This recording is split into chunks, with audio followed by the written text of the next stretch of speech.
La cena y las bodas del Cordero, segunda entrega. Chan, chan, chan, chan. Importantísimo entender, vamos a dedicarle un primer segmento, quizás a escuchar cosas que usted sabe, a lo mejor no, pero que tienen que ver claramente con la identificación de quiénes somos y con quién nos relacionamos. ¿Está bien? Póngame atención, por favor. Hoy el estudio va a durar 20 minutos, 22, ya está listo y de ahí nos vamos.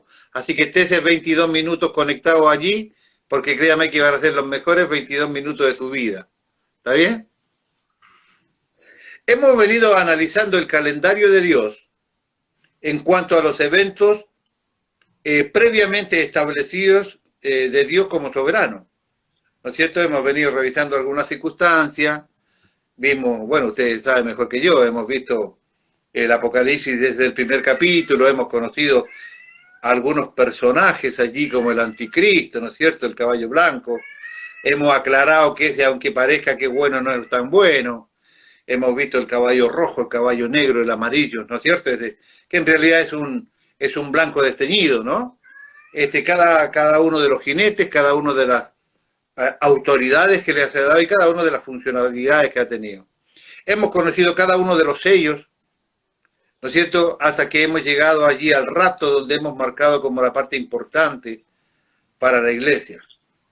Todos estos eventos que estamos viendo después de ese descubrimiento en el sentido de saber claramente quiénes participarán del rapto, en qué momento se llevará a cabo el rapto, y los eventos que suceden después del rapto, en este caso, cuando la iglesia es elevada, hay una serie de eventos arriba que son los que estamos analizando ahora. O sea, tenemos claramente establecido esta secuencia en el calendario de Dios, ¿sí? El matrimonio espiritual de Cristo con su iglesia, lo cual son las bodas del Cordero, es uno de esos eventos importantes para nosotros porque es el cumplimiento del programa que nos beneficia personalmente a cada uno de nosotros.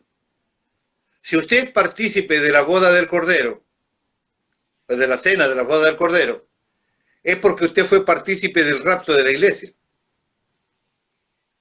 Y además de ser partícipe del rapto de la iglesia, usted ya descubrió si es un pelado o tiene corona, porque ya pasó por el tribunal de Cristo. ¿No es cierto? Pero aun cuando seamos un pelado, que no tenemos corona, ya estamos garantizados de que vamos a ser parte integral de la cena de las bodas del Cordero. ¿Está bien? O sea, este es un mensaje, escúcheme, este es un mensaje que está lleno de bendiciones. Está lleno de bendiciones. Por ahí hay una, dos, tres ramitas que por ahí pueden identificar a parte del pueblo de hoy, pero en líneas generales tiene un 90%, mire, azúcar, así nomás como decía la negra, azúcar, todo bendición, ¿me entiende? Así que no se preocupe por esto. Decía que el matrimonio espiritual de Cristo con la iglesia es uno de esos eventos importantísimos para nosotros porque es el cumplimiento del programa que nos beneficia personalmente a cada uno de nosotros. El tiempo de la iglesia, en la Biblia se le llama la dispersación de la gracia, ¿no? Todas estas cosas básicas que Jesús Rey de Gloria ya son como marraqueta con mantequilla, no sé si me explico, cosas así de todos los días, ¿no es cierto? Yo le digo marraqueta con mantequilla y a algunos le agarró hambre seguramente, o nostalgia, sí. Depende. También. El tiempo de la iglesia se le llama en la Biblia entonces la dispersación de la gracia. También se le llama la era del Espíritu, otros, sobre todo la iglesia pentecostal, le llama la era del Espíritu, que tiene mucha razón en ello. Antes de la cruz era la dispersación de la ley, ¿no es cierto? O sea, usted se dé cuenta que estamos volviendo a la salita de 5, o sea, cosas básicas y rudimentarias ¿no? De allá del tiempo pasado. Después de la cruz es la dispersación de la gracia y la iglesia es la protagonista especial de esta dispersación, asistida en su totalidad por la persona gloriosa, maravillosa, tremendamente infinito en gloria, que es el Espíritu Santo. Es por eso que también se le llama la era del Espíritu. En todo momento, la iglesia ha sido asistida por el Espíritu de Dios. Cuando hablo de iglesia, JRG, obviamente, estoy hablando de cada uno de aquellos que son miembros de la iglesia. ¿No es cierto? Miembros de la iglesia, no visitas de la iglesia. En esta etapa, cualquier persona de cualquier nacionalidad o religión que quiera participar de este evento debe pasar por el proceso del nuevo nacimiento. Jesús vino a los judíos, no sé, vamos a estudiarlo claramente ahora. Jesús vino a los judíos no lo tomaron en cuenta. Se volcó hacia los gentiles, ¿no es cierto? Pero inicialmente el llamado era a los suyos, que son los judíos, ¿cierto?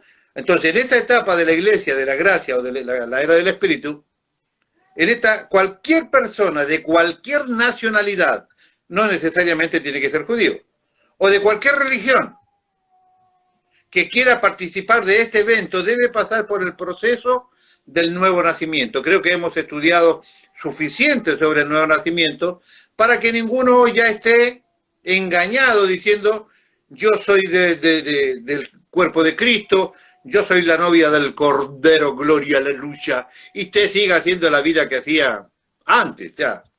No, esta información es más que suficientemente clara como para que ya ninguno pueda engañarse. El que no, dice la palabra de Dios, el que sin santidad nadie verá al Señor. Entonces, estos son parámetros claros de las exigencias que tiene para considerarse alguien miembro integral de la iglesia.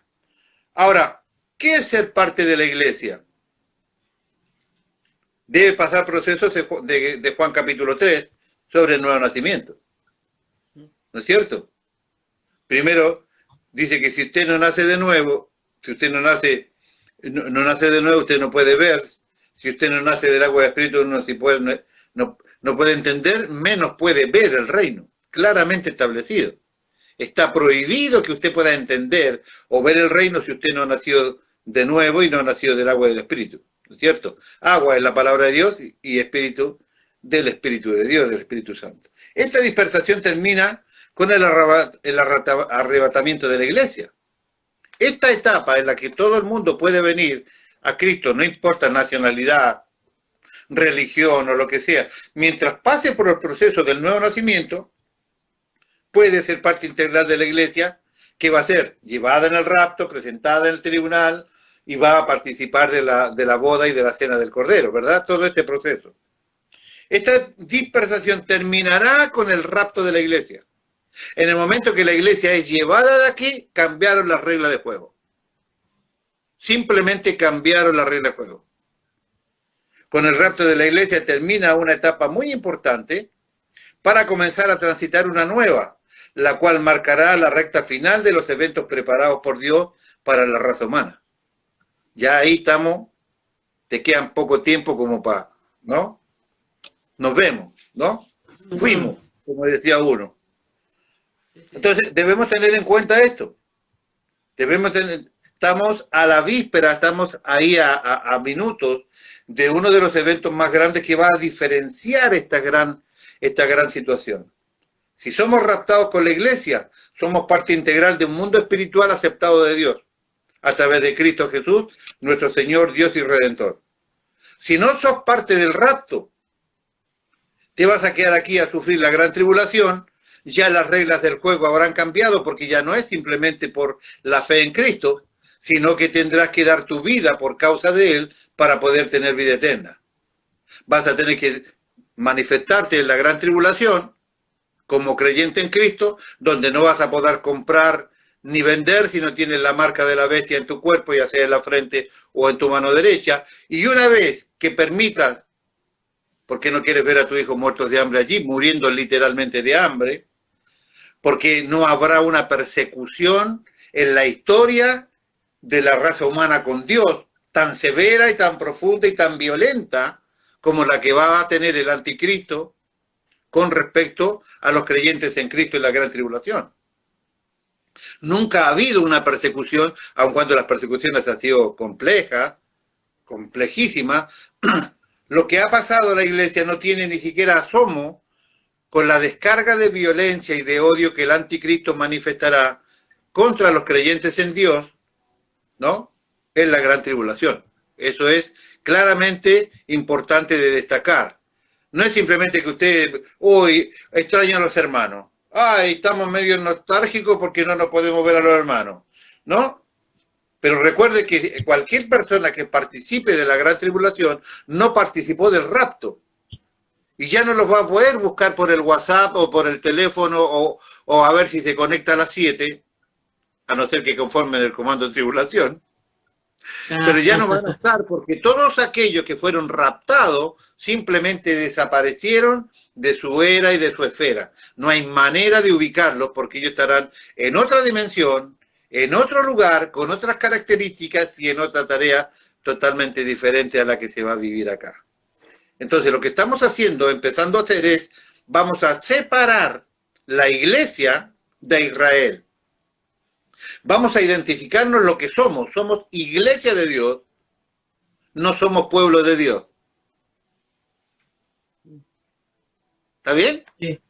Somos la iglesia de Dios, no somos el pueblo de Dios.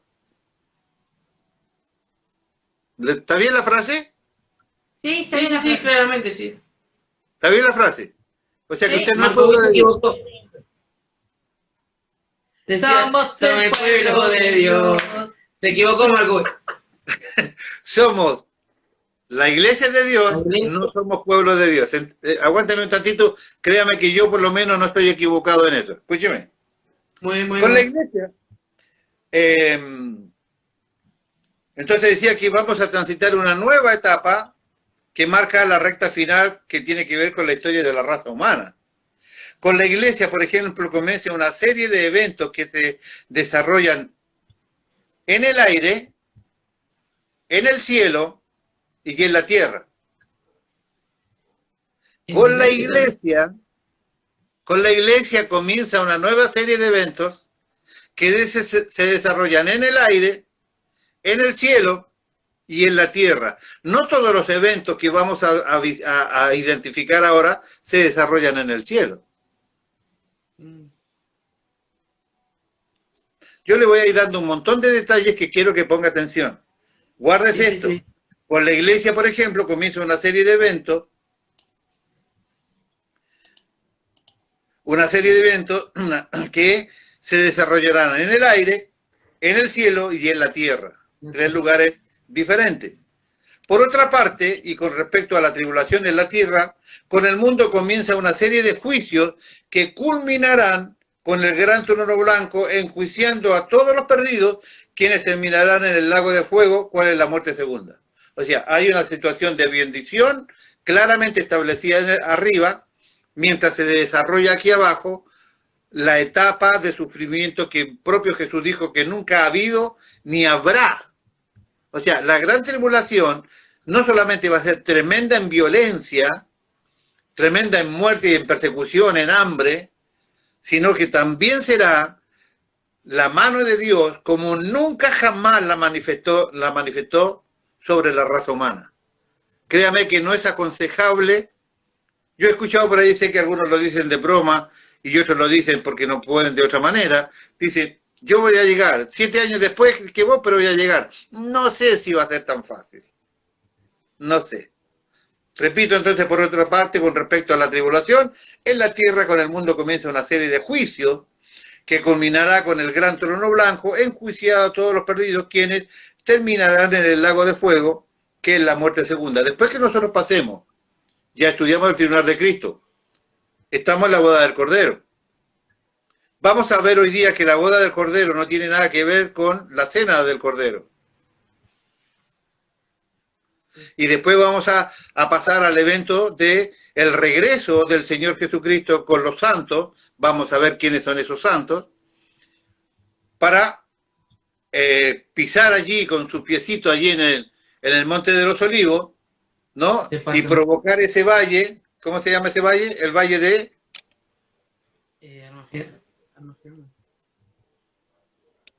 El valle de Armagedón no es, ¿no?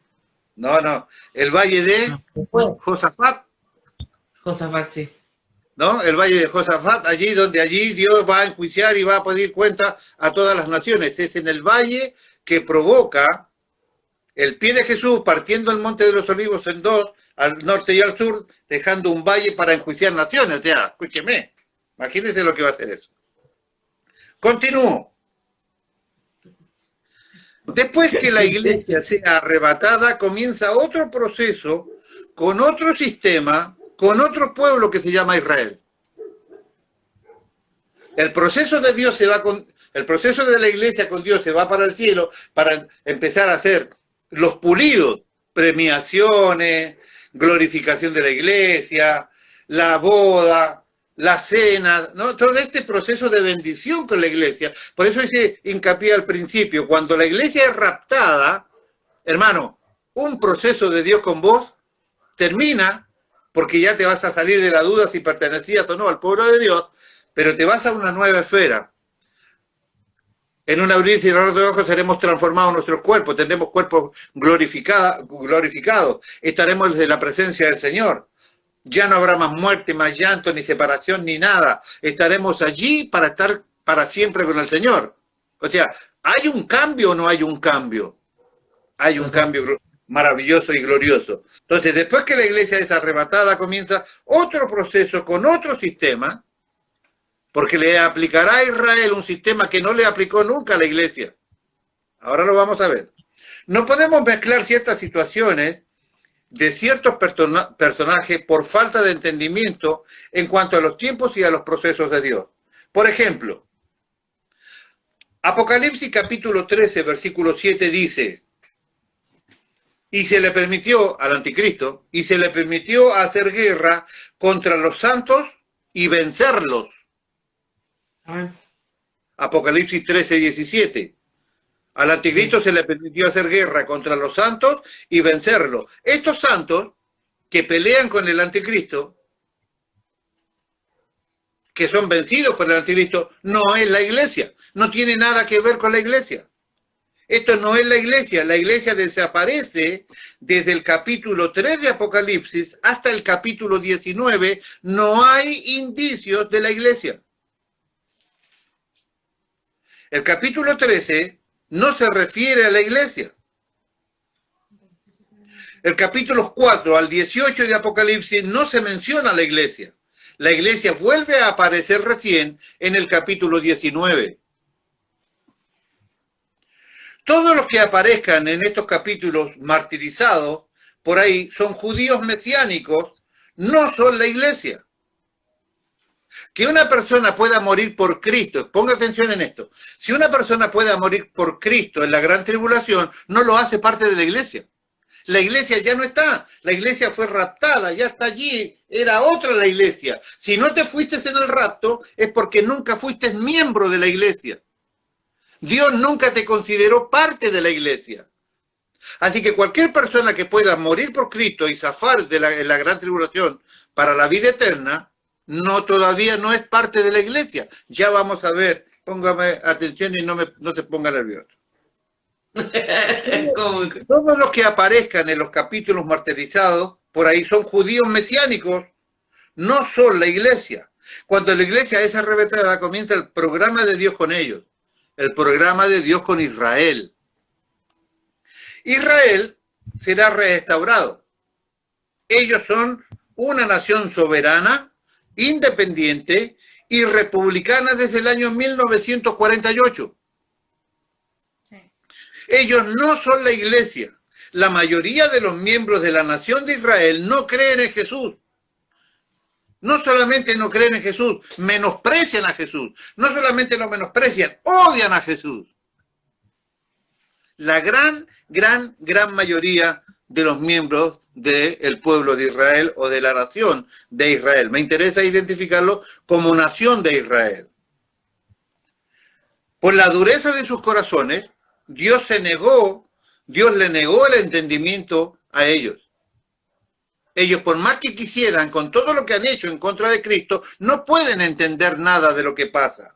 Te lo voy a demostrar. Si de manera individual, póngame atención, si de manera individual algunos de ellos quieren ser parte de la iglesia de Cristo, deben aceptar a Jesucristo como Señor y Salvador, reconocerlo como el Mesías prometido, aunque sea judío y tenga todas las promesas dadas de Dios a los judíos, no puede ser parte de la iglesia de Cristo. Su salvación es personal, individual, no es a nivel nación. ¿Me va entendiendo? Sí, sí, sí. En los primeros 10 capítulos de los Hechos de los Apóstoles y en los primeros 15 años de la vida de la iglesia fue solo judía. Todos los miembros eran solamente judíos. Todavía no se llegaba a los gentiles. Los primeros, por eso hago hincapié, que todos estos salvados allí no fueron salvados como nación de Israel, como nación independiente, fueron salvados de manera individual, como personas individuales, como individuos particulares que tuvieron una relación con Dios. ¿Está bien? Entonces, los primeros 10 capítulos de los Hechos de los Apóstoles y en los primeros 15 años de la vida de la iglesia fue judía. Los que se han convertido hasta ahora lo han hecho de manera individual y no de manera colectiva. Cuando hablamos de la restauración de Israel, estamos diciendo que Dios lo hará de manera colectiva como nación y eso lo hará en la gran tribulación.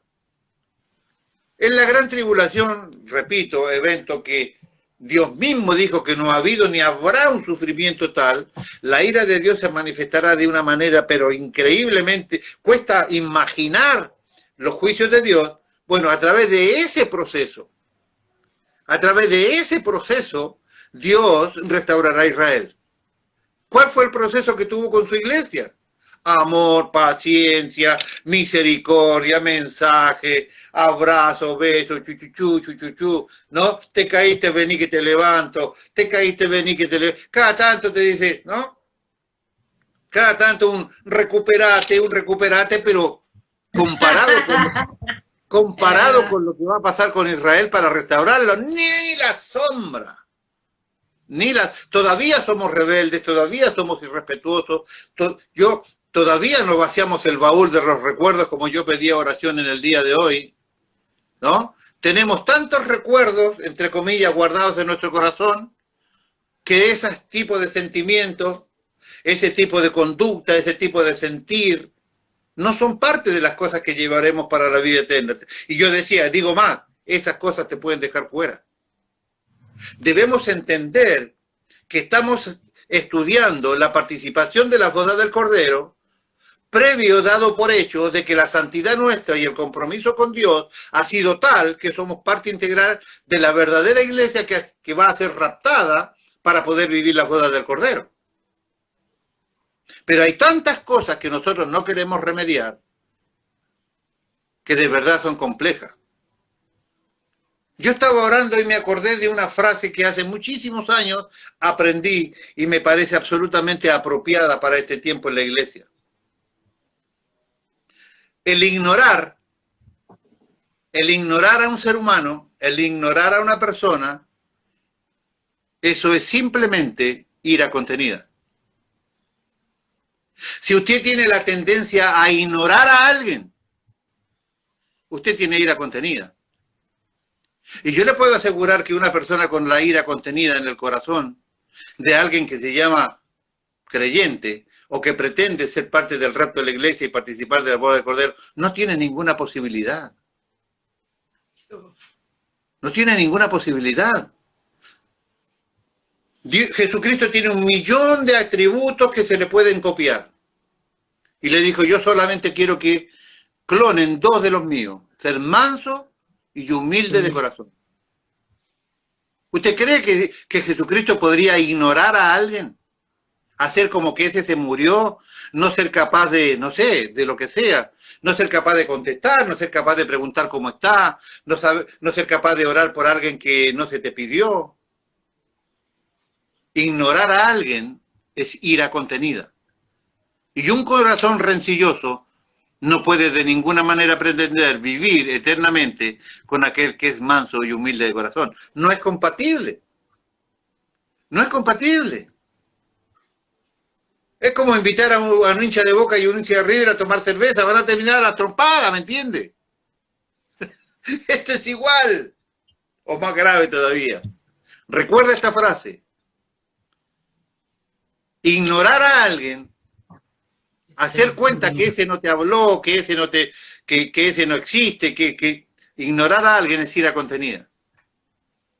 Ira mezclada con hipocresía, porque vos hacés como que está todo bien, hacés como que no pasa nada, pero tu corazón está envenenado. Entonces no solamente es ira contenida, sino es Hipócrates. La palabra Hipócrates, de donde nace la palabra en el griego hipocresía, significa máscara. Pone la máscara de la tristeza, pone la máscara de la alegría. Pone la máscara de la tristeza, pone la máscara de la alegría. Hipócrates, eso es hipocresía. Tenemos que tener cuidado con esto, porque el proceso de Dios que Dios utiliza con la iglesia va a ser aplicado a todos aquellos. Repito, el proceso que Dios tiene con la iglesia no va a ser aplicado a todos aquellos que no sean parte del rapto.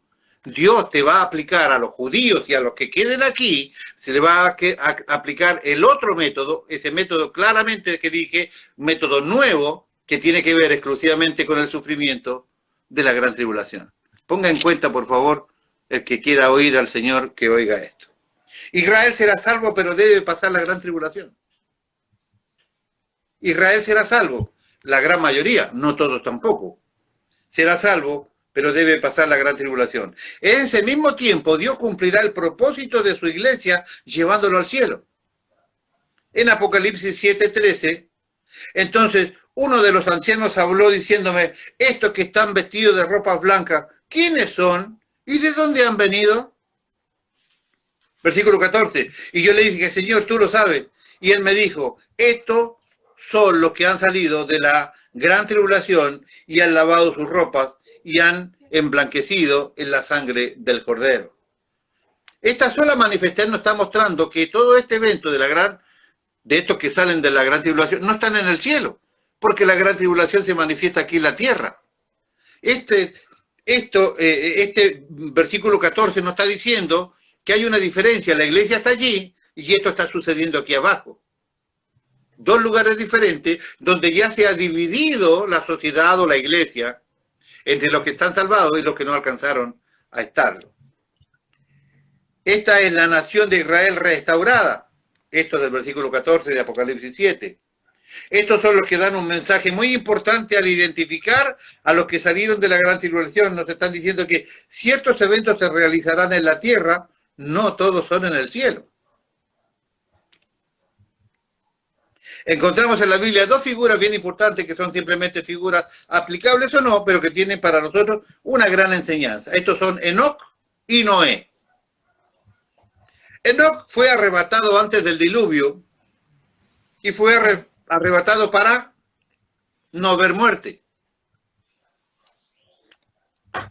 ¿No?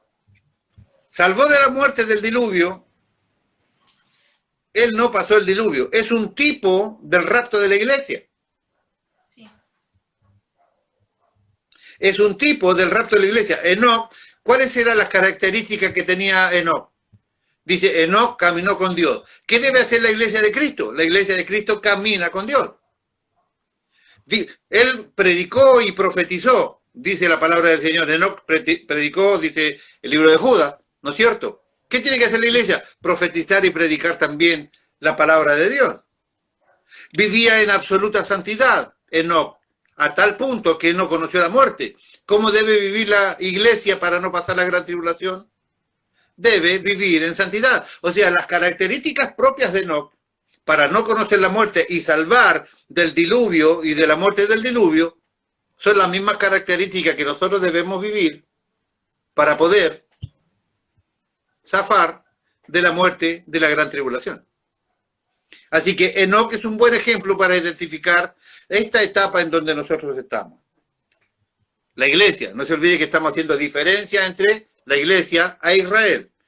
Continúo. Él podría sin problema representar a la iglesia que es arrebatada para no ver muerte.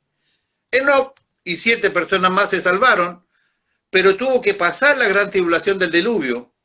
Más de un año encerrado en el arca. Noé.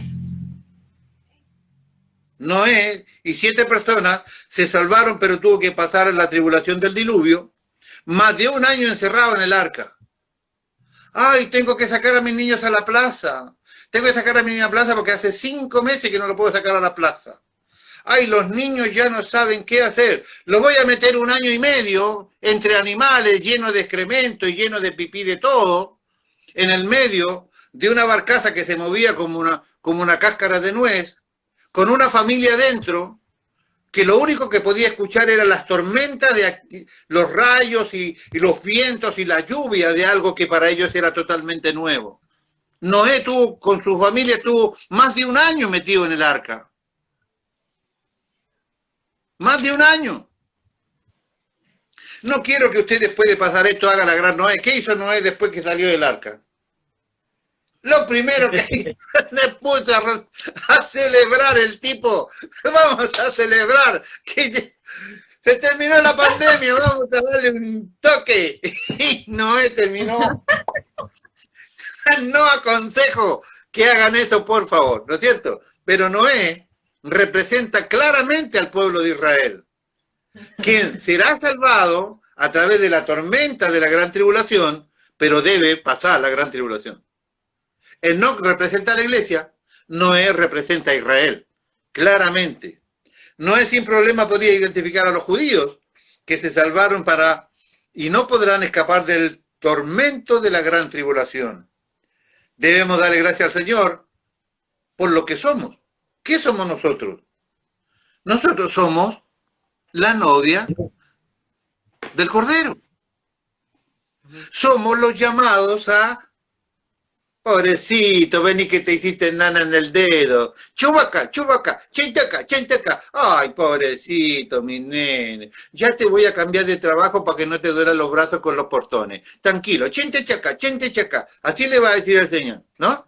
Ay, ese patrón que te hace levantarte tan temprano, pues de chito, ya te voy a dar un trabajo de oficina donde vos puedas estar tranquilo, ¿no? Ese es el tratamiento que Dios le da a usted como iglesia. La gracia de Dios está sobre la iglesia. Debemos darle gracias al Señor por lo que somos, porque somos iglesia, porque no somos israelitas, porque no somos judíos, porque los judíos sufren hoy y sufrirán más todavía en la etapa que prontito va a comenzar en cuanto la iglesia sea arrebatada de aquí. Escuche, anote para el que anota. Debemos recordar que el reino de los cielos es muy diferente al reino de Dios. Yo creo que esto los cristianos evangélicos lo tienen claro, pero me parece importante aclararlo. El reino de los cielos no tiene nada que ver con el reino de Dios, está direccionado a 2 lugares diferentes. Tenemos que recordar que el reino de los cielos es temporal, israelita, mesiánico y terrenal. Y este es el reino ofrecido a la nación de Israel. Todo lo que tenga que ver con el reino de los cielos tiene que ver con Israel. El reino de los cielos es temporal, israelita, mesiánico y terrenal. Y este es el reino ofrecido a la nación de Israel. El reino de los cielos es para Israel. Ponga atención, López, usted que después me anda mezclando el garbanzo con poroto. Bueno, ¿me hicieron señas que quedaba poco tiempo? Sí, 2. 2 minutos. Bien, sigo. Esta es la mejor parte. Recuerde, el reino de los cielos es temporal, israelita, mesiánico y terrenal, y este es el reino ofrecido a la nación de Israel. Después del Evangelio de Juan, usted no va a encontrar en la Biblia el término reino de los cielos. De aquí en más, solo encontrará la frase primeramente usada por el propio Señor Jesucristo, que es el reino de Dios. El reino de Dios. ¿Dónde está el reino de Dios? ¿Dónde reina Dios? En el cielo. El reino de Dios está ofrecido para la iglesia, porque la iglesia es espiritual. El reino de los cielos está ofrecido a Israel porque Israel es terrenal, es mesiánico, es temporal. El reino de los cielos es para Israel, terrenal, mesiánico. El reino de Dios es para la iglesia porque reinaremos con Dios en donde Él habita. Como cristianos debemos tener en cuenta la gran diferencia entre el reino de los cielos y el reino de Dios. Algunas cosas son dadas a la nación de Israel y otras son dadas a la iglesia de Cristo. Son dos cosas completamente diferentes. Y créanme que me tomé todo este laburo porque estoy completamente seguro como pastor que los cristianos evangélicos tienen una mezcla entre iglesia e Israel, entre los eventos de la iglesia y los eventos de los hebreos. Total, absolutamente total. Algunas cosas son dadas a la nación de Israel y otras son dadas a la iglesia. Israel es un pueblo terrenal. La iglesia es un pueblo celestial. Israel nació en Abraham. La iglesia, ¿cómo? La iglesia nació en Cristo. Ahí está. Israel nació en el tiempo. La iglesia nació en la eternidad. Israel tuvo al Espíritu Santo con ellos. Allí, cerca de algunos. Dios en el Antiguo Testamento les mostraba a través de señales visibles que estaba con ellos. La zarza que no se quemaba, la nube de día, la columna de fuego de noche, la manifestación de las plagas de Egipto, entre otras tantas cosas que podría enumerar. Les mostraba cosas visibles para que ellos supieran que estaba con ellos. Pero con la iglesia, Dios, hecho hombre, vivió con ellos, personalmente con ellos, y cuando se fue venciendo a la muerte, envió a la tercera persona de la Trinidad para que viva en ellos, dentro de nosotros. Somos el templo del Espíritu de Dios. Con los israelitas se mostró visible en ciertas cosas. Con nosotros hizo morada en nuestro corazón y en nuestra propia vida. Y Dios mismo, hecho hombre, caminó entre nosotros, dándole vida a la iglesia. Pequeña diferencia, ¿no? Decíamos que hay algunas cosas dadas a la nación de Israel y hay otras dadas a la iglesia. Y estoy tratando de dejar absolutamente clara la diferencia que hay entre Israel y la iglesia de Cristo. Habíamos dicho que la iglesia es el pueblo terrenal, es un pueblo terrenal. Israel es un pueblo terrenal, perdón, la iglesia es un pueblo celestial. Israel nació en Abraham, la iglesia nació en Cristo. Sí. Israel nació en el tiempo, la iglesia nació en la eternidad. Israel tuvo al Espíritu Santo con ellos, la iglesia tiene al Espíritu Santo en ellos. Dios en el Antiguo Testamento le mostró a través de señales visibles que estaba con ellos, la zarza que no se quemaba, la nube de día, la columna de fuego de noche, la manifestación de las plagas de Egipto, entre otras tantas cosas que podríamos mostrar, pero con la iglesia, Dios hecho hombre estuvo con ella personalmente. El Espíritu Santo de Dios vino a ser morada y templo en la iglesia.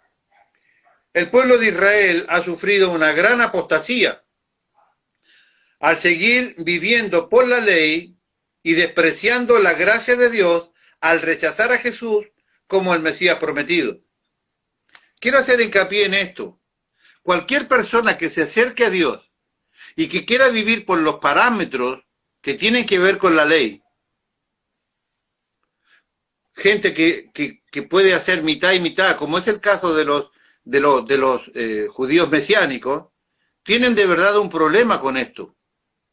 Porque dice la palabra de Dios claramente que si usted se hace cargo de una parte de la ley, usted está obligado a cumplir toda la ley.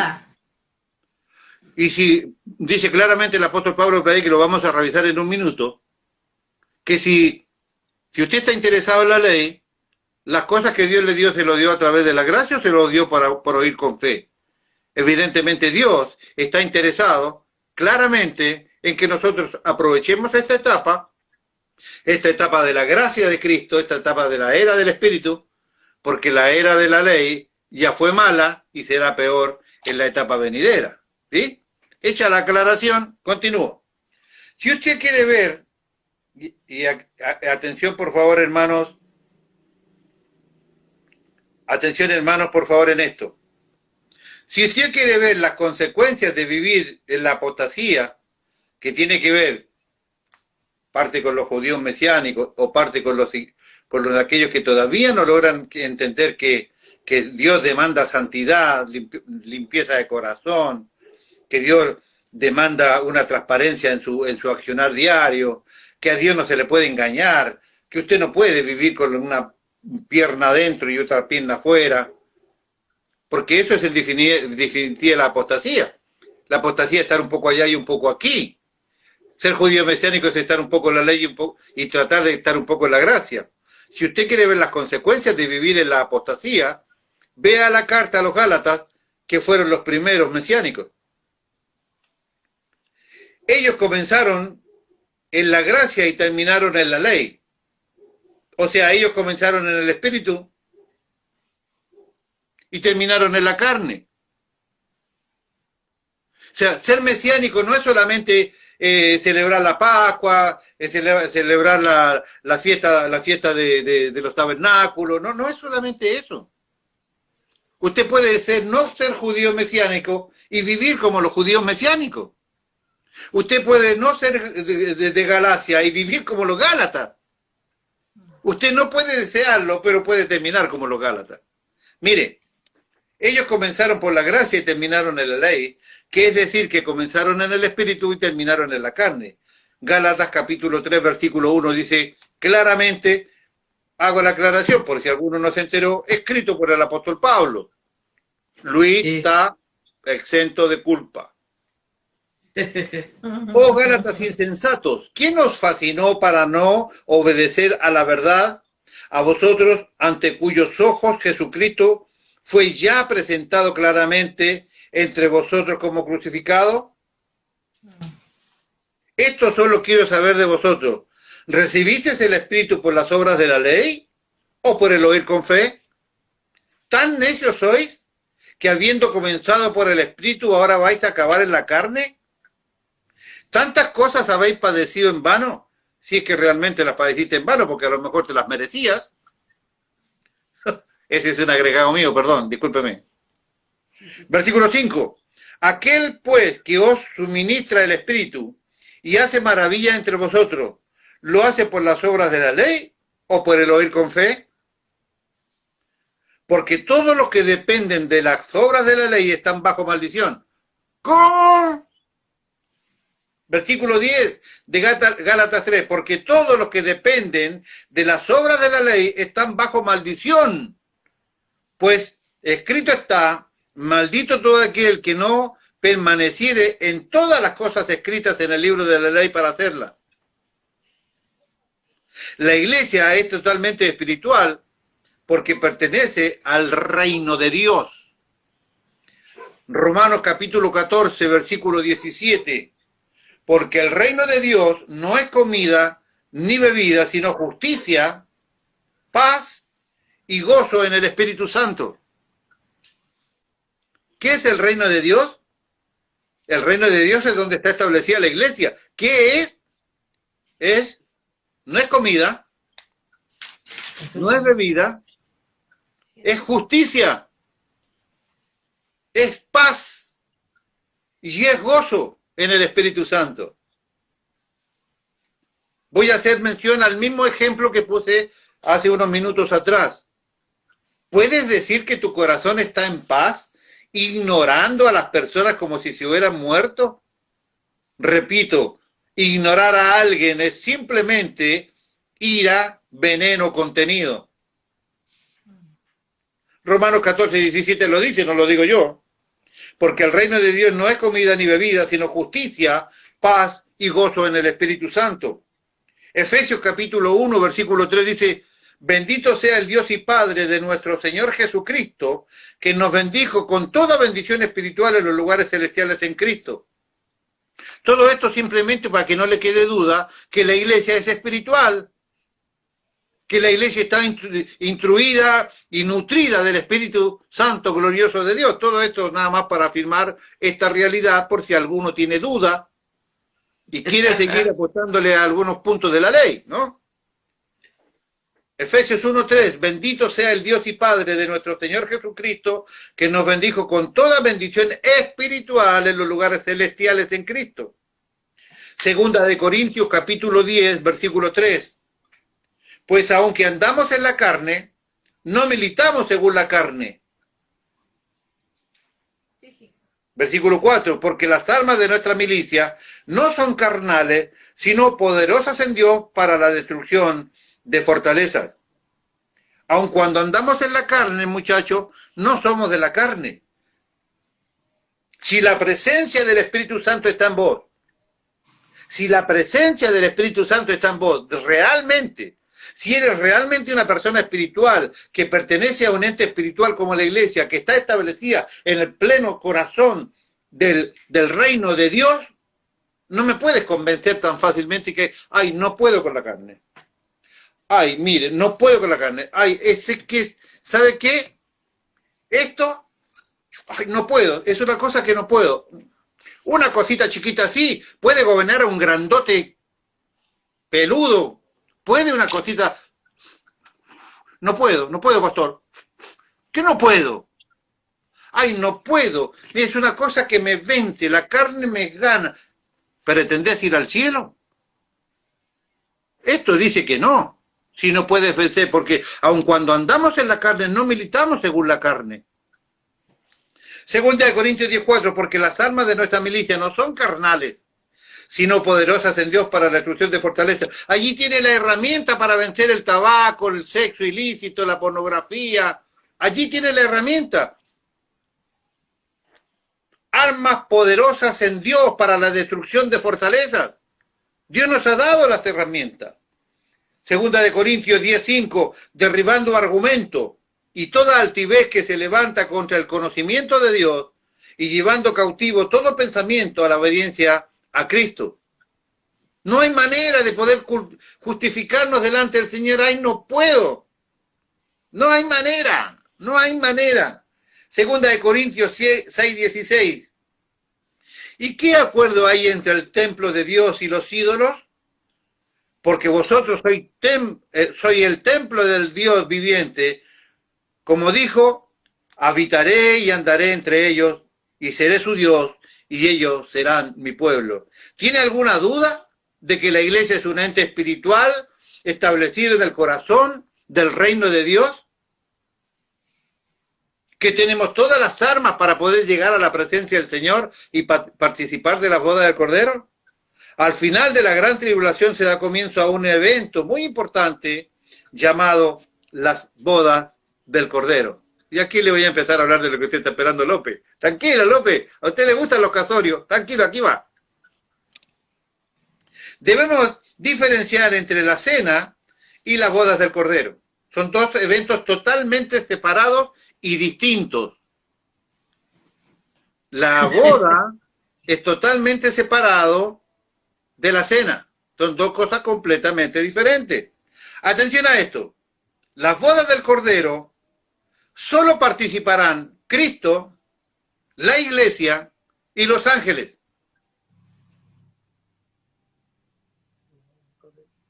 No es que Cristo se va a unir con los ángeles en nada. Los ángeles serán testigos de la boda de Cristo con su iglesia en el cielo. Los ángeles son toda boda tiene testigos para que haya un registro, ¿no es cierto?, de cómo se hizo Si usted, López, se casa en privado, como que ya uno duda, ¿se habrá casado el tipo o no se habrá casado el tipo? ¿No? Claro. Acá los ángeles son testigos, pero no solamente harán eso. No es que Cristo se va a unir en nada con los ángeles serán testigos de la boda de Cristo con su iglesia en el cielo. En el cielo. Le mostré 3 espacios, el aire, el cielo y la tierra, ¿se acuerda? Los ángeles harán calles de honor a la iglesia en el cielo. ¿Sabe lo que son las calles de honor? Me imagino, pero no, diga. Yo le voy a mostrar lo que es esto, López, para que usted se recuerde.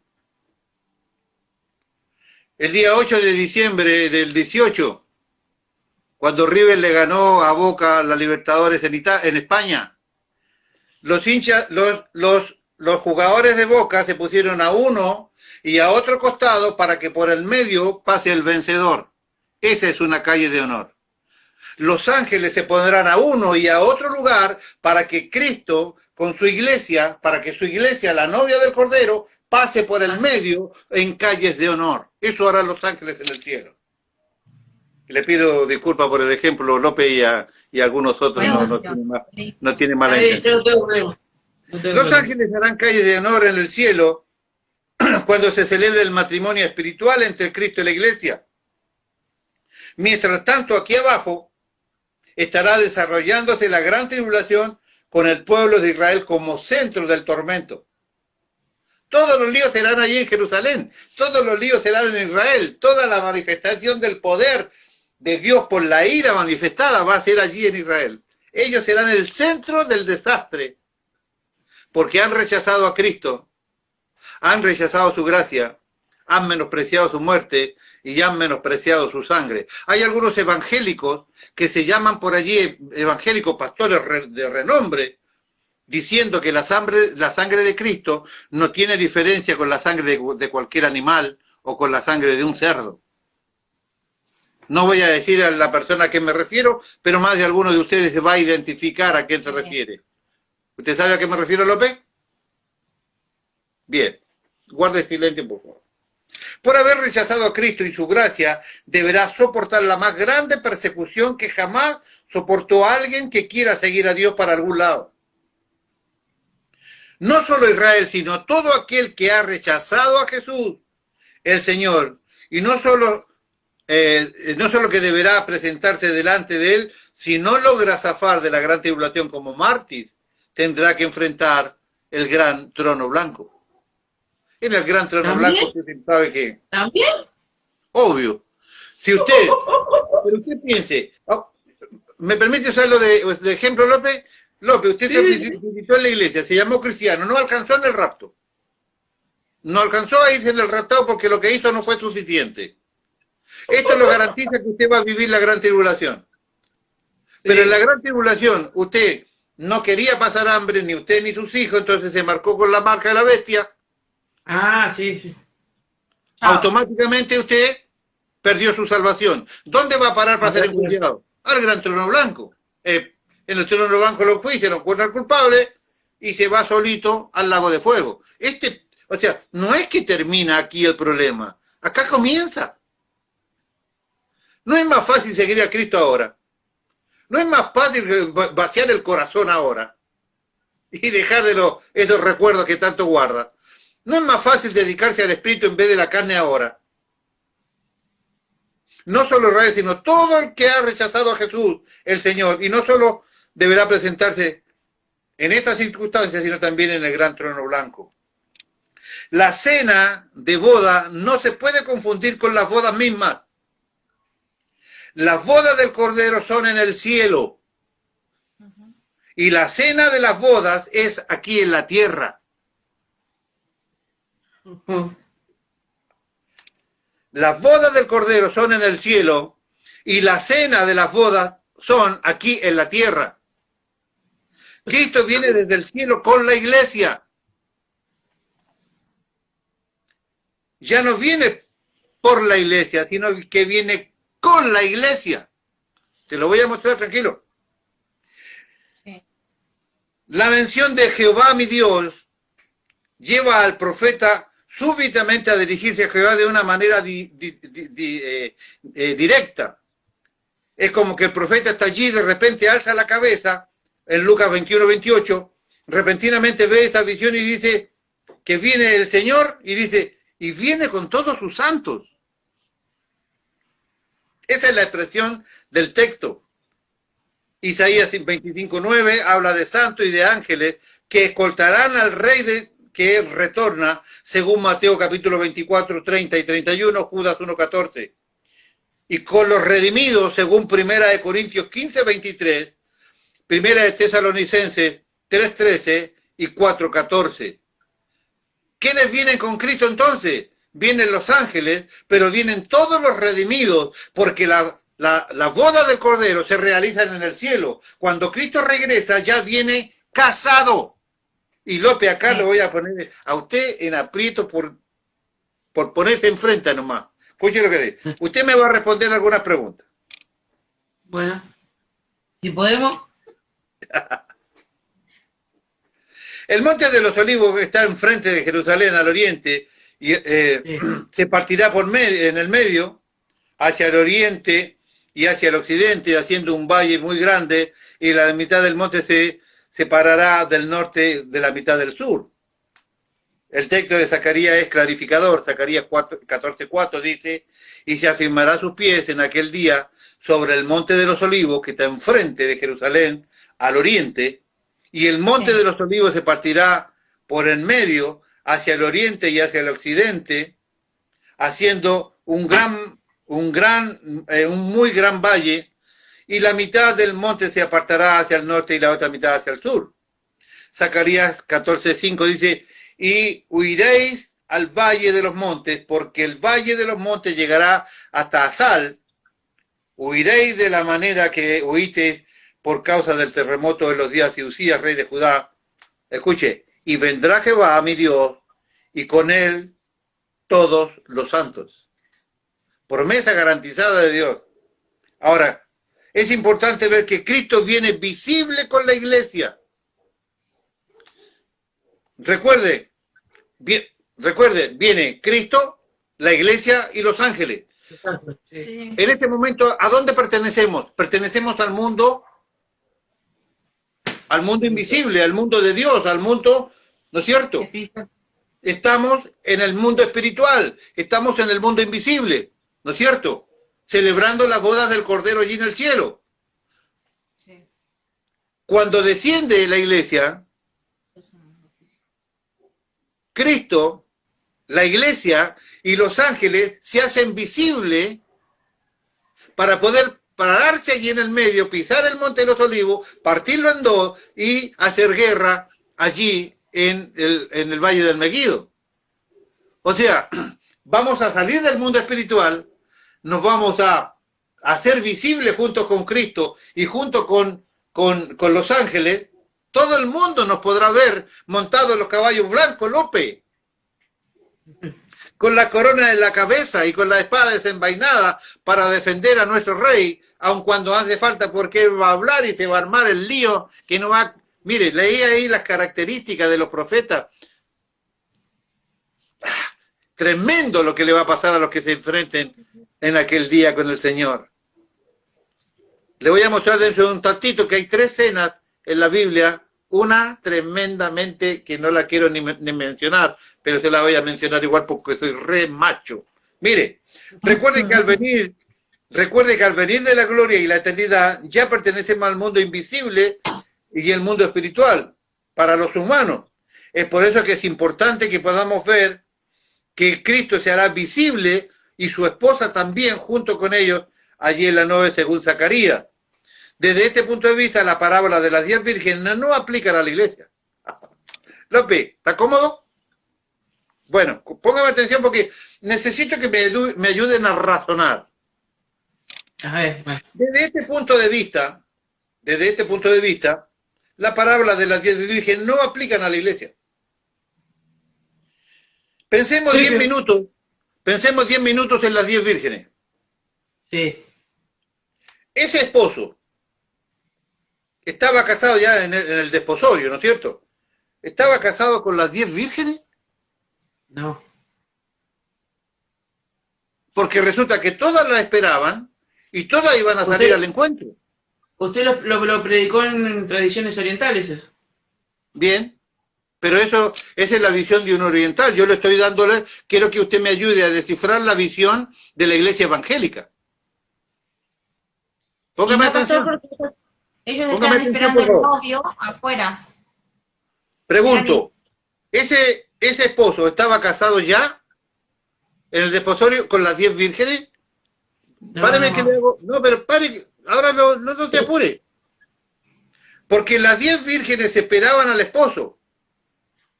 Sí. ¿Por qué la esperaban si no era el suyo? Porque acá hay un problema que usted me va a resolver ahora. ¿Dónde estaba la esposa? Porque si no era la esposa, eran damas de compañía. Y eso también te lo enseñé allí en la fiesta.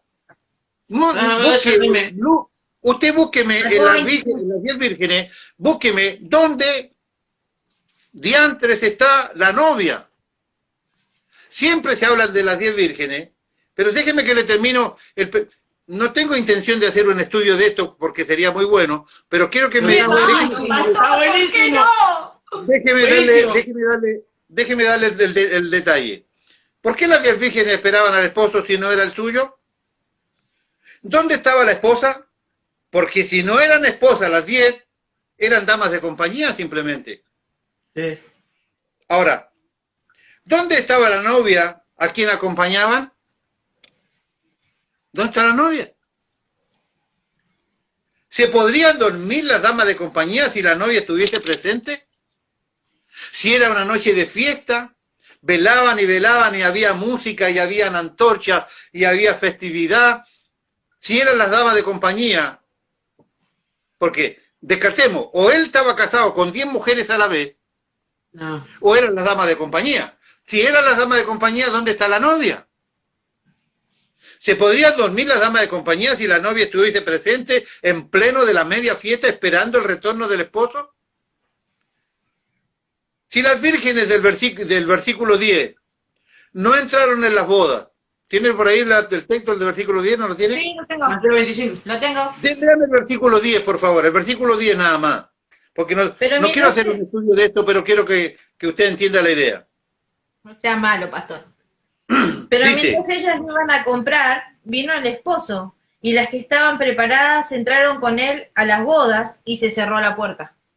bien, o sea que si nosotros conocemos los entretelones previos al casamiento, donde había que se enviaba a una persona, hacían un convenio matrimonial, ya en ese año de pre-ejecución del matrimonio, se pagaban las lucas, ya estaban legalmente casados. Estas 10 que se perdieron, ¿qué pasó? ¿Que se divorciaron? ¿Les dio carta de divorcio? ¿Qué pasó con las dotes que se había pagado? Esto a mí me indica que si ellas no entraron, eran damas de compañía. Sigo preguntando, ¿dónde está la novia entonces? Ahora, a la noche, escúcheme, ¿qué era el kiosquito del barrio? A la noche querían ir a comprar aceite. Sí, no, ya. ¿Ya? Las vírgenes del versículo 10 no entraron en la boda. ¿Se rompió el matrimonio allí? Ah. Porque ya sabemos que había todo un compromiso previo a esta instancia. Para mí, ellas eran solo damas de compañía y sigo queriendo que López me diga dónde está la esposa de ese señor. Así pues acá. Quiero que López me diga dónde está la esposa de ese señor, al que estaban esperando. ¿La tiene anotado ahí? Es porque estoy mucho más, es por esto y por mucho más, que creo que esta parábola identifica a otro grupo de personas que ya vamos a identificar más adelante. Viene el novio, no dice viene el novio, ¿quién dice? Viene el esposo, o sea que ya viene casado, y si no está la novia allí, ¿dónde está la novia? La novia ya estaba en el cielo. Si la novia estaba en el cielo y el esposo viene casado ya con la novia, se entiende que las damas de compañía estén esperando. Eso significa que las damas de compañía identifican exclusivamente al pueblo de Israel, no a la iglesia, porque la iglesia ya estaba en el cielo casada con el novio. Cuando Jesús viene, Él no viene a casarse, Él ya viene casado. Ponga atención, hermano, Lucas capítulo 12, versículo 35. Estén ceñidos vuestros lomos y vuestra lámpara encendida. 36. Y vosotros sed semejante a hombres que aguardan que su Señor regrese de las bodas, no a las bodas. Que regrese de las bodas, o sea, Él viene de casarse. Para que cuando llegue y llame, le abran enseguida. 37. Bienaventurados aquellos siervos a los cuales el Señor, cuando venga, los halle velando. Os digo que se ceñirá y hará que se sienten a la mesa y vendrán y les servirá. Les voy a adelantar algo que está escrito más adelante para que entienda la idea. Los convidados a la mesa, los convidados a la cena, viene Cristo. Le dije, la boda es en el cielo, pero la cena es aquí. ¿Por qué? Porque los convidados, van a haber dos grupos de convidados. ¿Cuáles son los convidados? Primero, el pueblo de Israel restaurado. Segundo, en el estudio anterior le dije que cuando terminara la gran tribulación, ¿cuándo termina la gran tribulación? Cuando Cristo desciende, pone la pata en el monte de los olivos, parte el mundo en dos, termina, mata a todos los enemigos, los enjuicia. ¿Quiénes resucitaban allí? Todos los mártires del Antiguo Testamento. Los mártires del Antiguo Testamento participan de las bodas del Cordero. No de la cena de las bodas del Cordero. No participan de las bodas, porque ese está en el cielo, pero sí participan de la cena, junto con el pueblo de Israel restaurado. Porque la cena se realiza aquí en la tierra. Continúo. No se me ponga todavía López. Esto muestra claramente que Israel restaurado será invitado a la cena de las bodas de Jesús y su iglesia. Estas personas identificadas aquí no son la iglesia, este es el pueblo de Israel restaurado. La iglesia no somos siervos, sino amigos. Juan capítulo 15, versículo 15. Ya no os llamaré siervos, porque el siervo no sabe lo que hace su Señor, pero os llamaré amigos, porque todas las cosas que oí de mi Padre os las he dado a conocer. ¿Cómo decía el texto anterior? El texto anterior decía claramente, bienaventurados aquellos siervos a los cuales el Señor venga y los haya velando y los invite y les va a servir. ¿Quiénes son los siervos? Israel es siervo.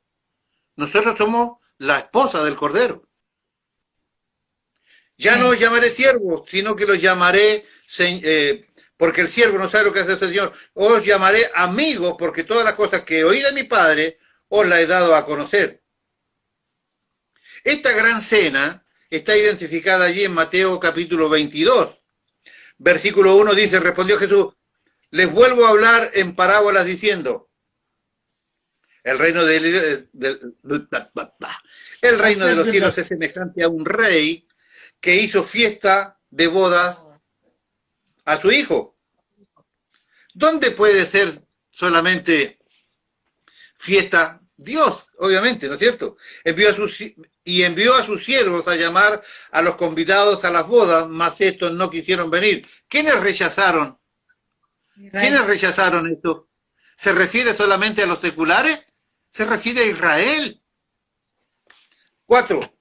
Volvió a invitar a otros diciendo, decid a los convidados de aquí, he preparado mi comida, mis toros, mis animales engordados, han sido muertos, y todo está dispuesto para venir a las bodas, mas ellos, sin hacer caso, se fueron unos a la labranza y otros a sus negocios. Y otros, tomando a los siervos, los afrentaron y los mataron. Estos son los profetas enviados de Dios. ¿Quiénes mataron a los profetas? Los hebreos. 22:7. Al oírlo el rey se enojó y enviando a sus ejércitos destruyó a aquellos homicidas y quemó su ciudad. 8. Entonces dijo a su siervo, las bodas a la verdad están preparadas, mas los que fueron convidados no eran dignos. Israel. Y pues a la salida de los caminos y llenad a las bodas con los cuantos halléis. Versículo 10. Y salieron los siervos por los caminos, juntaron a todos los que hallaron juntamente malos y buenos, y las bodas fueron llenas de esos convidados. Estos son los gentiles. Estos fuimos nosotros que de rebote agarramos. ¿Por qué? Porque nosotros, los originales, no quisieron esto. Versículo 11. Entró el rey para ver a los convidados y vio allí a un hombre que no estaba vestido de boda. Y les dijo, amigo, ¿cómo entraste aquí sin estar vestido de boda? Mas él enmudeció. Entonces el rey le dijo a los que servían, atarle de pies y manos y echarle las tinieblas de afuera, allí será el lloro y el crujir de dientes, porque muchos son los llamados y pocos los escogidos. Ahora sabe claramente a qué se refiere este bendito texto que tan mal ha sido usado. Pocos los llamados, pocos los escogidos. ¿A qué? A las bodas, a la cena. Cristo utilizó parábolas para hablarle a Israel, pero utilizó metáforas para hablarle a la iglesia. ¿Qué es una parábola? La parábola es una narración con una enseñanza moral. Normalmente es un relato muy sencillo y fácil de entender, en el cual Jesús establece una comparación. Esta comparación pretende mostrarnos una enseñanza de tipo espiritual. Eso es una parábola, una comparación que tiene moralidad incluida y que tiene una enseñanza espiritual. Básicamente eso. Mateo capítulo 13, versículo 10. Entonces, acercándose los discípulos, le dijeron, ¿por qué les hablas por parábolas? 11. Él respondió, les dijo, porque a vosotros os he dado a saber los misterios del reino de los cielos, mas a ellos no les he dado. Porque a cualquiera que tiene, se le dará y tendrá más, pero el que no tiene, aún lo que tiene, le será quitado. Versículo 13, por eso les hablo por parábolas, porque viendo no ven y oyendo no oyen ni entienden. 14, de manera que se cumpla en ellos la profecía de Isaías que dijo, de oídos oiréis y no entenderéis, y viendo veréis y no percibiréis. 15, porque el corazón de este pueblo se ha engrosado y con los oídos oyen pesadamente y han cerrado sus ojos para que no vean con los ojos y oigan con los oídos y con el corazón entiendan y se conviertan y yo los sane. Usted no encontrará parábolas dirigidas a la iglesia. Jesús a nosotros nos habla por metáforas. ¿Qué es una metáfora? Le doy ejemplo clarito para no entrar en problemas. Juan capítulo 15 dijo, yo soy la vid, vosotros los pámpanos. No es que habían dos hombres que uno es, no, ni un hombre. Yo soy la vid, primera persona. Yo soy la vid, vosotros los pámpanos. Juan capítulo 10. Yo soy el buen pastor. Ustedes son mis ovejas. En la carta a los Efesios tiene 6 metáforas que acá le voy a dar 6 ideas para 6 prédicas, porque todo el mundo va a predicar, hermano. Así nomás le digo. En la carta a los Efesios contiene 6 metáforas muy importantes y fácil de aplicar. Por ejemplo, en el capítulo 1 habla del cuerpo. Vosotros sois el cuerpo de Cristo y Él es la cabeza. Espectacular, ¿cierto? En el capítulo 2 habla de la iglesia como el templo donde Cristo es el habitante. En el capítulo 3 habla de la iglesia como una familia donde Él es el Padre. Siempre uno y uno, metáforas claritas. En el capítulo 4 habla de la iglesia como la nueva creación y Él es su creador. En el capítulo 5 habla de la iglesia como la esposa, donde Él es el esposo. En el capítulo 6 habla de la iglesia como un soldado, donde Cristo es el comandante. 6 frases, 6 resoluciones que le doy para el libro de los Gálatas. En 6 frases le resumí el libro de los Gálatas. Allí tiene para predicar 12, 18, 24 prédicas si quiere sobre el libro de los Gálatas. Estas son claras metáforas donde se identifica a cada parte de esta unión sin dejar lugar a dudas.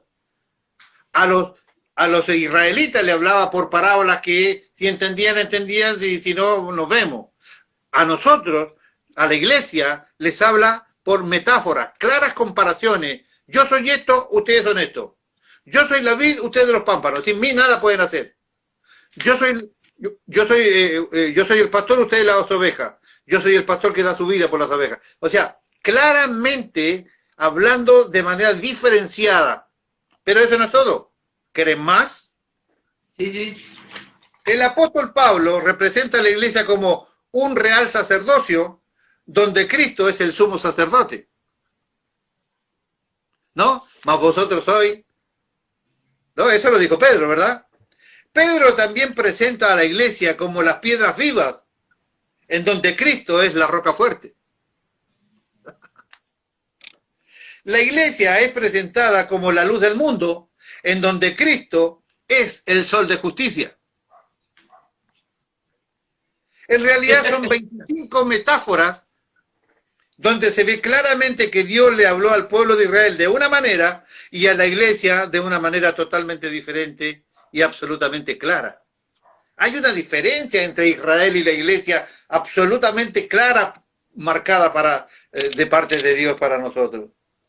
En el libro de Apocalipsis, en el capítulo 19, hay 3 tipos de cena. 19:7 dice: gocémonos y alegrémonos y démosle gloria, porque han llegado las bodas del Cordero y su esposa se ha preparado, y a ella se le ha concebido que se vista de lino fino, limpio y resplandeciente, porque el lino fino es las acciones justas de los santos. Y yo pensaba en esta última frase y decía, yo haciéndome el Marvel solo, ¿me entiendes? Yo haciéndome el Netflix acá, yo decía, o sea que el lino fino son las acciones justas de los santos. O sea, cada vez que yo hago una acción justa, mi ropa blanquea un poco. Vengo de la cochinada y vengo de la vestidura negra y sucia llena de mugre. Y la palabra de Dios empieza a trabajar, el Espíritu Santo toma aquella palabra y empieza a enjuagarme, y empieza a enjuagarme. Alguna vez le pregunté a la iglesia, a ver las damas que tanto saben de lavado. Tengo mi ropa de trabajo, la meto en un balde, le echo jabón, ¿no es cierto?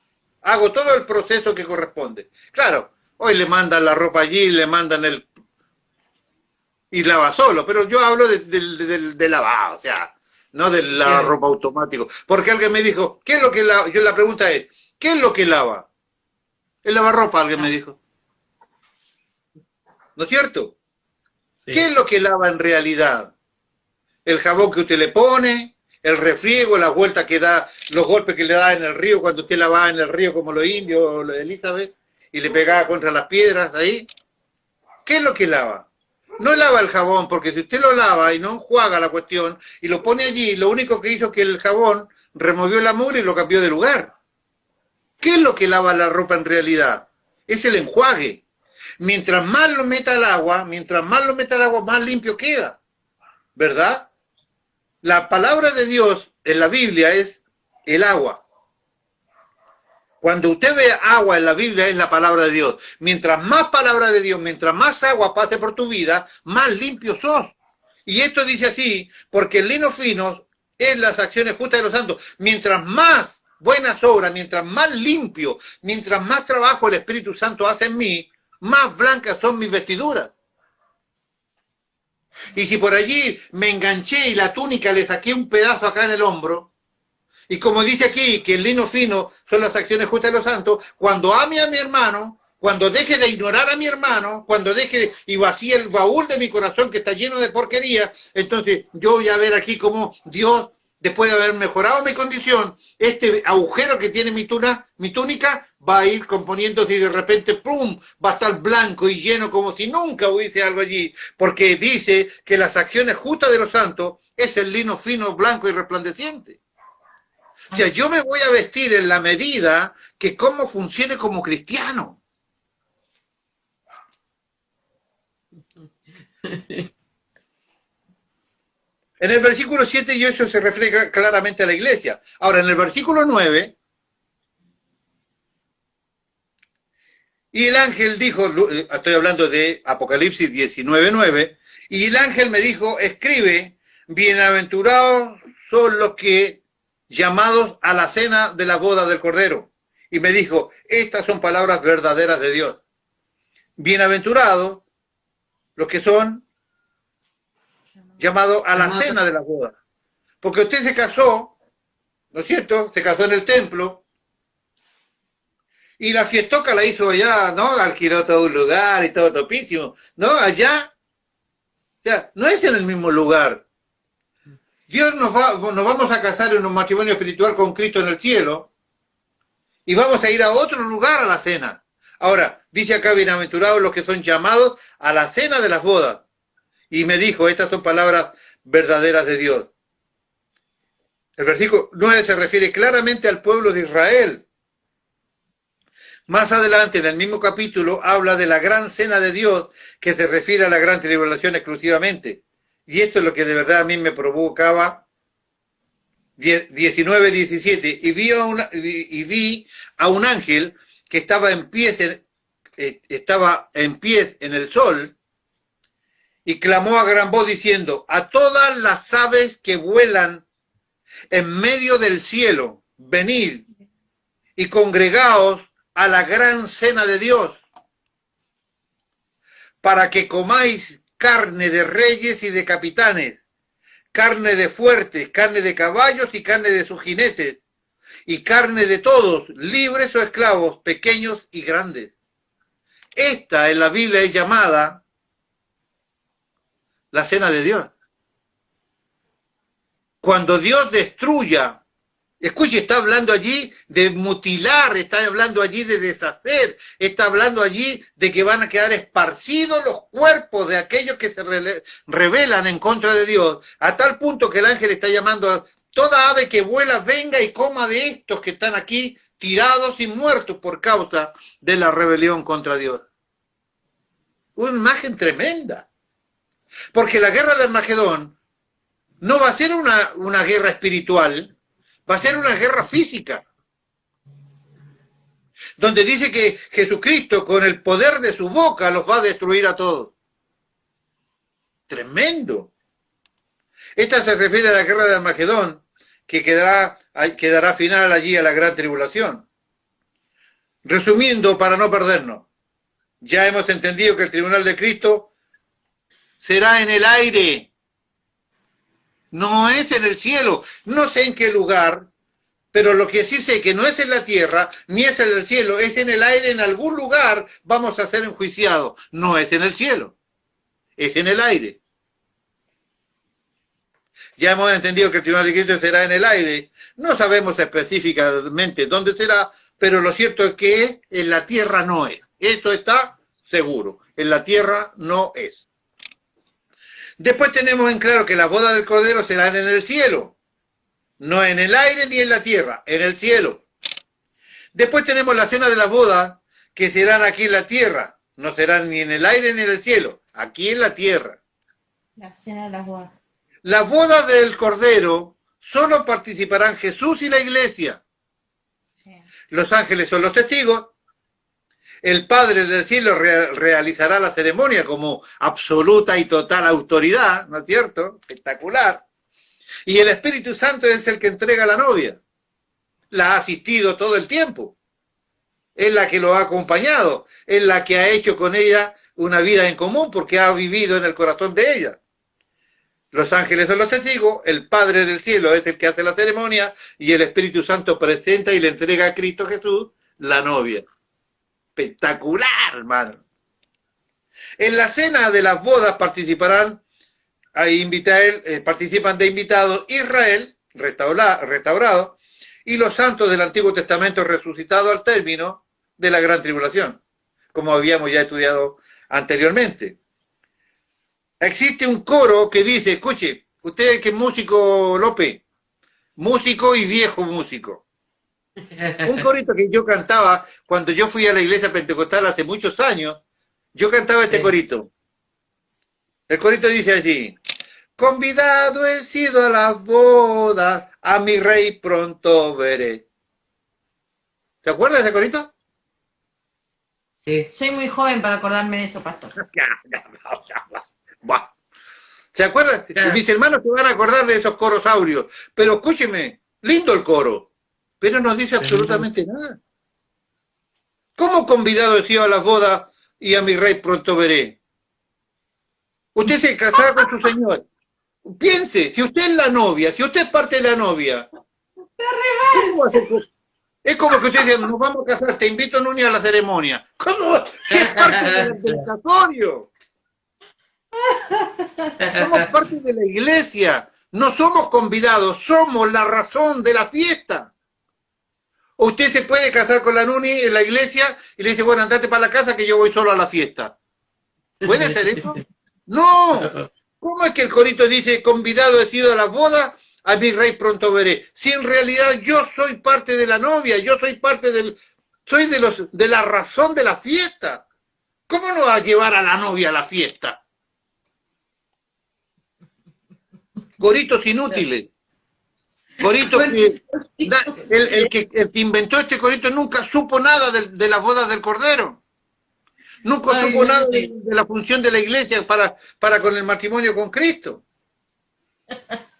¿Cómo nos van a invitar si somos nosotros la novia?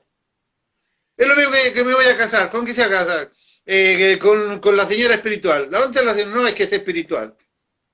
No, tiene que haber un casamiento, una novia y un novio. Este corito no tiene ningún sentido. ¿Dónde quedó el versículo cantaré con el espíritu, cantaré con el entendimiento? Ese hermano que escribió esto no lo escuchó nunca el versículo tampoco. ¡Qué barbaridad! La iglesia no puede ser convidada a las bodas.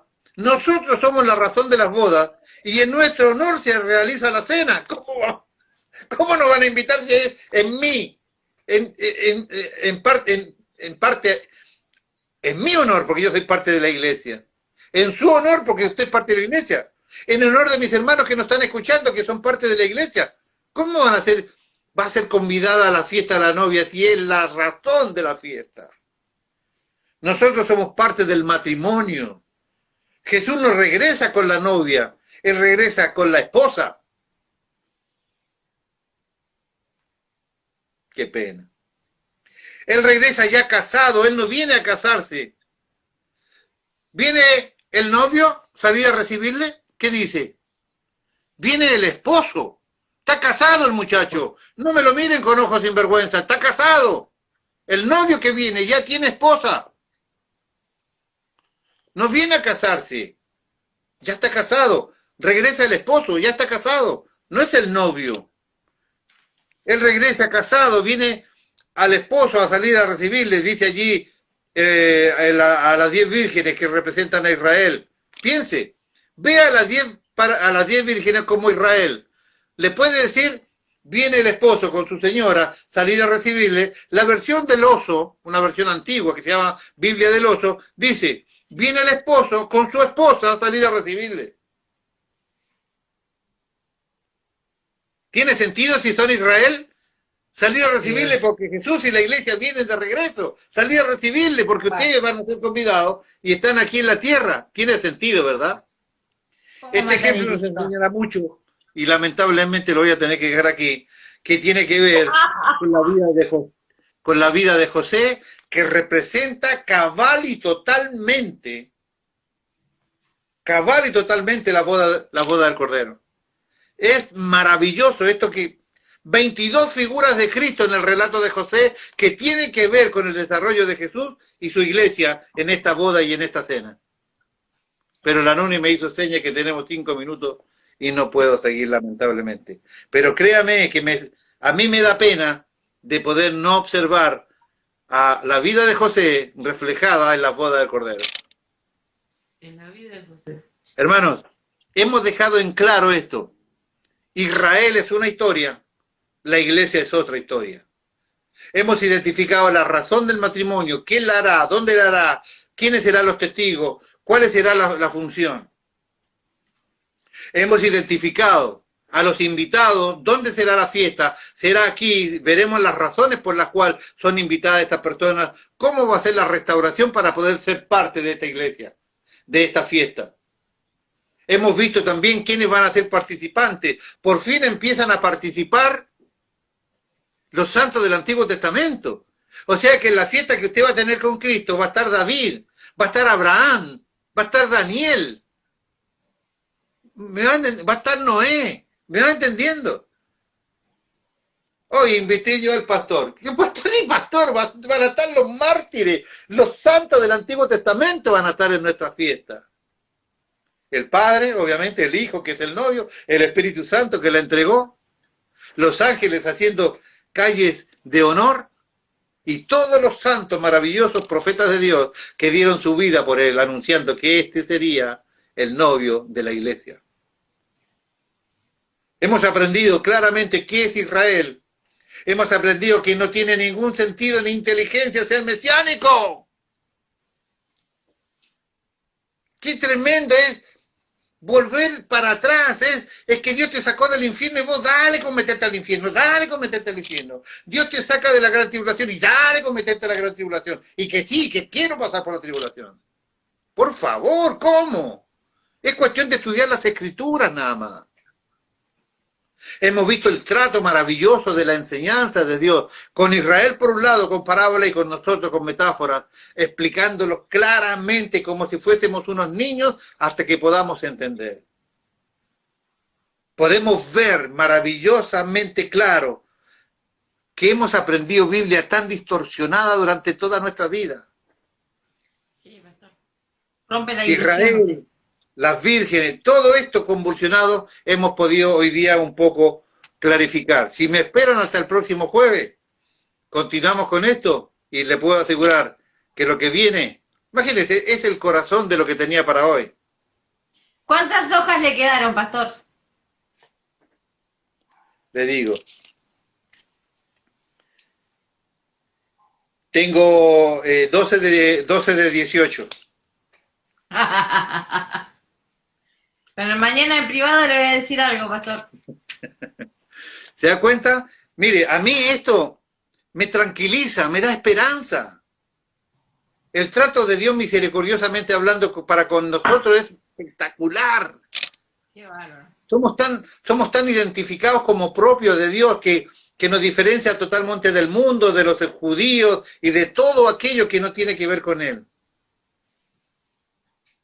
Ahora vamos entendiendo un poquito más por qué Dios mató a su Hijo por amor a su iglesia.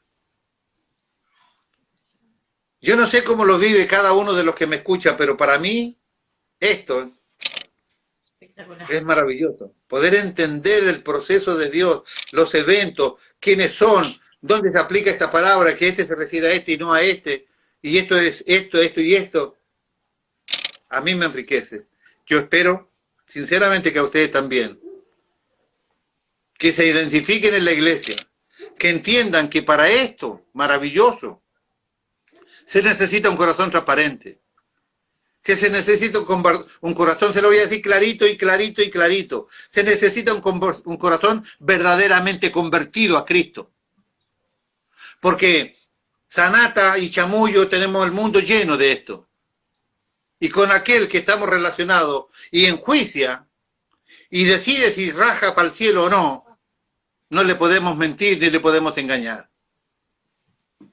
Y no se olvide, sin santidad nadie verá al Señor. Con un corazón pesado de pecado, de odios y de rencillas y de cosas no resueltas, nadie puede volar para el cielo. Ignorar es odio retenido, es odio controlado. No lo haga. Transparente su vida con Dios. Y esto tendrá tanto sentido para usted. De verdad. Así que espero que les sirva y les haya gustado. El Señor Jesucristo les bendiga a todos ustedes. Muchas gracias por escuchar con atención.